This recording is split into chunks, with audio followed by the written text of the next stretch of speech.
9 अगस्त 1999। इस दिन अचानक रशिया के राष्ट्रपति बोरिस येल्त्सिन ने नए प्रधानमंत्री को नियुक्त किया। एक ऐसा प्रधानमंत्री जिसे रशिया में ज्यादा लोग जानते भी नहीं थे और उसको बस 2% लोगों ने सपोर्ट किया था। ऐसे अननोन व्यक्ति के प्रधानमंत्री बनने के एक महीने बाद क्रेमलिन से आधे घंटे की दूरी पर एक अपार्टमेंट में एक भयानक विस्फोट हुआ और उसमें 100 लोगों की जान गई। इसके बस 4 दिन बाद ही एक और बॉम्ब ब्लास्ट पास के ही शहर में हुआ जिसमें 200 लोगों की जान गई। यह बॉम्ब ब्लास्ट वोल्गोदांस्क नाम के शहर में हुआ था। यह शहर मॉस्को से 700 किलोमीटर की दूरी पर है। नए प्रधानमंत्री ने डिक्लेयर किया, रशिया पर हमला हुआ है, और इसी के साथ ही अलगाववादी चेचनिया पर एयर स्ट्राइक के आदेश दिए। और इस घटना के 6 महीने बाद इस नए प्रधानमंत्री को राष्ट्रपति चुनाव में रशियन जनता ने अपना नया राष्ट्रपति बनाया। इस व्यक्ति का नाम है व्लादिमीर पुतिन। लेकिन जब से पुतिन सत्ता में है तब से उसने वो सत्ता को एक बार भी नहीं छोड़ा है। उसने अपने शत्रुओं को मारा है, युद्ध किए हैं और दुनिया में अपनी एक शक्तिशाली नेता के तौर पर इमेज बनाई है। इतने ताकतवर और खतरनाक व्यक्ति के बारे में और उसके शुरुआती जीवन के बारे में हमें काफी कम जानकारी है। आइए जानते हैं कौन है ये पुतिन और कैसे उसने अपने राजकीय जीवन की शुरुआत की। मॉस्को में हुए ब्लास्ट पुतिन के राजकीय जीवन की एक बड़ी घटना थी। इस पर आगे और बात करेंगे, लेकिन पुतिन के रशिया में उदय की असली वजह अगर जाननी है तो हमें उस संस्था को पहले जानना होगा जिसने उसे बनाया है और पुतिन को ट्रेन किया है। यह है केजीबी। केजीबी सोवियत संघ की गुप्तचर संगठन थी और वो कम्युनिस्ट शासन का सबसे इंपॉर्टेंट हथियार थी। केजीबी की ताकत रशिया में कानून से भी ऊपर थी। उसका काम सोवियत संघ के शत्रुओं पर नजर रखना, विदेशों में जाके गुप्त जानकारी हासिल करना और सोवियत संघ के अंदर सीक्रेट पुलिस के काम पर केजीबी कार्यरत थी। सोवियत संघ के बहुत सारे शत्रु थे, इसलिए केजीबी को भी बहुत सारे एजेंट की हमेशा जरूरत रहती थी। और ये एजेंट भर्ती करने का सबसे आसान तरीका था सोवियत संघ के बड़े बड़े कॉलेज और यूनिवर्सिटी। ऐसे ही सर्च में केजीबी को एक law student Leningrad state university में मिल गया। ये कॉलेज युवक था व्लादिमीर पुतिन। 1975 में ग्रेजुएट होने से पहले ही केजीबी ने उसे रिक्रूट भी कर लिया था। केजीबी अगर किसी को ज्वाइन होने को कहे तो दूसरा कोई ऑप्शन नहीं होता था, लेकिन व्लादिमीर को केजीबी का सदस्य होना था, इसलिए जैसे ही उसे ऑफर आया उसने तुरंत केजीबी ज्वाइन कर लिया। व्लादिमीर के केजीबी ज्वाइन करने का एक व्यक्तिगत कारण भी था। उसके फादर, उनका नाम भी व्लादिमीर ही था, व्लादिमीर पुतिन एनकेवीडी के यानी केजीबी की पहली जो संगठन थी उसमें काम करते थे और बाद में रेड आर्मी में सैनिक थे और लेनिनग्राड सीज में जख्मी हुए थे। उनका बेटा व्लादिमीर का बड़ा भाई 1942 में लेनिनग्राड सीज के दौरान भूखमरी से मारा गया था।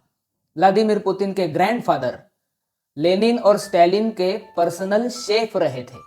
तो व्लादिमीर के बचपन में उसने लेनिन और स्टालिन के बारे में अनेक घटनाएं उनसे सुनी थी, तो स्वाभाविक ही उन घटनाओं का और उन कथाओं का पुतिन के ऊपर असर था और आज भी वो दिखता है।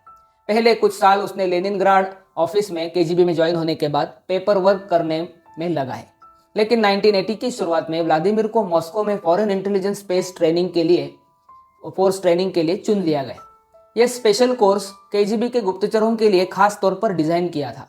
यह कोर्स पूरा होने के बाद व्लादिमीर को सोवियत ऑक्युपाइड पूर्व जर्मनी के एक शहर ड्रेसडेन में असाइन किया गया।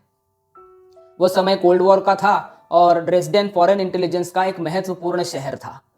यहीं से पश्चिमी देशों के बारे में महत्वपूर्ण जानकारी मॉस्को में क्रेमलिन तक भेजी जाती थी और यह शहर में व्लादिमीर का काम अब शुरू हो गया था।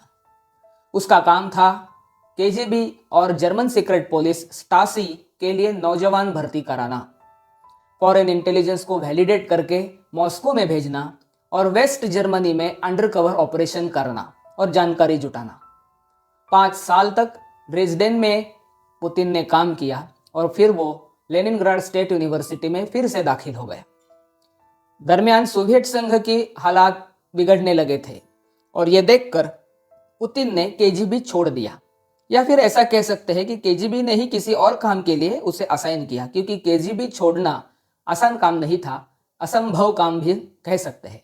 लेकिन केजीबी से निकलने के बाद उसने अपने पुराने लॉ प्रोफेसर के फर्म में जॉब शुरू किया। 1991 में सोवियत संघ आखिरकार बिखर गया। रशिया के हालात धीरे धीरे और ज्यादा बिगड़ने लगे। पुतिन का बॉस उस समय सेंट पीटर्सबर्ग यानी पुराने लेनिनग्राड का मेयर बन गया था, और इसी के साथ पुतिन का राजनीति में आगमन हो गया। रशिया में आर्थिक स्थिति खराब थी। रशियन रूबल के भाव इतने गिर गए थे कि लोग खरीदारी के लिए ईंट लेकर घूमने लगे थे, क्योंकि उसके भाव उससे ज्यादा अच्छे थे। 1996 में पुतिन का बॉस चुनाव हार गया और पुतिन ने सेंट पीटर्सबर्ग छोड़ के मॉस्को में आने का निर्णय लिया। यही से पुतिन के रहस्यमय उदय की शुरुआत होती है। पुतिन को क्रेमलिन में जॉब तो मिल गया, लेकिन उसका काम था प्रेसिडेंशियल प्रॉपर्टी मैनेजमेंट करना। यह एडमिन जॉब जैसा ही था, लेकिन इसके अपने आप में बहुत सारे फायदे थे। यह जॉब करते समय उसे बहुत सारे प्रिविलेज मिल गए थे। उसने क्रेमलिन में अपना नेटवर्क खड़ा किया।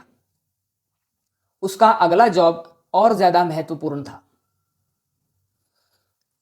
Vladimir Putin president Boris Yeltsin के प्रेसिडेंशियल स्टाफ का डेप्यूटी चीफ बन गया, और इसी समय उसने अपनी पीएचडी भी पूरी कर ली। पीएचडी का पेपर उसने ही लिखा था क्या नहीं था ये पता नहीं, लेकिन एक्चुअली अब ये डॉक्टर व्लादिमीर पुतिन है। येल्त्सिन ने उसे एफएसबी का डायरेक्टर बना दिया। एफएसबी यानी केजीबी का नया रशियन अवतार, ऐसा कह सकते हैं। और यह सब उसने केवल 10 साल में किया। व्लादिमीर पुतिन ने यह सब कुछ 10 साल में कैसे हासिल किया, कोई पता नहीं। ये कोई कॉन्स्पिरेसी है, या फिर उसका भाग्य काफी अच्छा था, या फिर वो टाइम मैनेजमेंट में एकदम सटीक था और अपने दिए काम को परफेक्टली करता था। कुछ भी कारण हो, उसने प्रेसिडेंट बोरिस येल्त्सिन के मन में अपने लिए अच्छी जगह बनाई ली थी। रशिया में वो समय बहुत कठिनाई से भरा था, और ये सब होने के लिए यानी 10 साल में इतने ऊपर आने के लिए पुतिन के सिर पर कोई ताकतवर शक्ति का हाथ होना जरूरी था।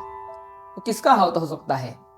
खुद प्रेसिडेंट बोरिस येल्त्सिन का। येल्त्सिन बीमार था, उसने अपने उत्तराधिकारी की खोज में था। येल्त्सिन बीमार था और अपने उत्तराधिकारी की खोज में था। उसके सामने 2 नाम थे, लेकिन पुतिन ने उसका विश्वास जीत लिया था। रशिया आर्थिक संकट से जा रहा था और चेचेन सेपरेटिस्ट मूवमेंट भी जोर पकड़ रही थी।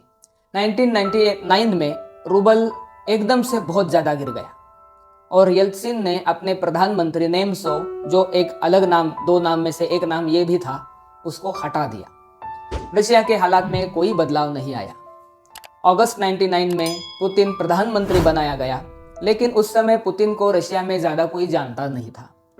एक और बड़ी समस्या थी, पुतिन केजीबी में रहा था और एफएसबी का डायरेक्टर भी रहा था।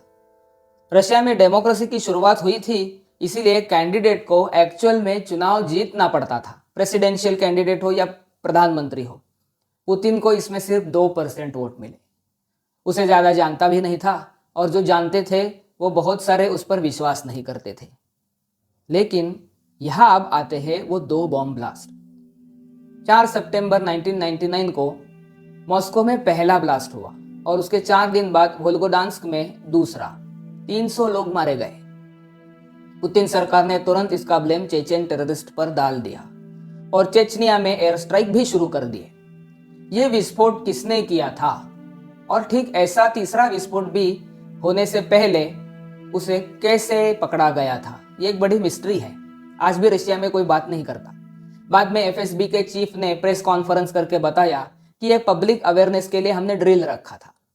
अचानक बॉम्ब ब्लास्ट का इन्वेस्टिगेशन बदल गया, उसका नैरेटिव ही बदल गया। तीसरे शहर में मिले बॉम्ब ब्लास्ट के सामान में आरडीएक्स था।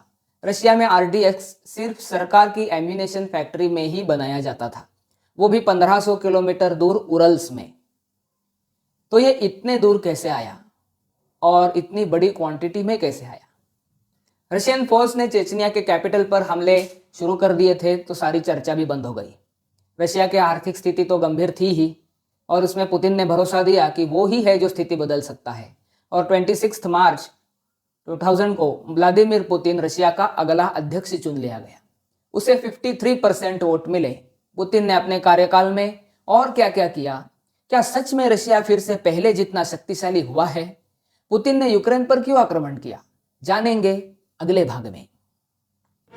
आने वाले समय में ऐसे ही एक से बढ़कर एक विषय मैं आपके सामने प्रस्तुत करने वाला हूँ। आपके ही आशीर्वाद से ये सब हो सकता है, इसीलिए मेरे चैनल को तुरंत सब्सक्राइब करके अपना आशीर्वाद मुझे दें। अगर वीडियो अच्छी लगे तो लाइक करें और शेयर भी करें। मिलेंगे अगले भाग में, तब तक के लिए धन्यवाद।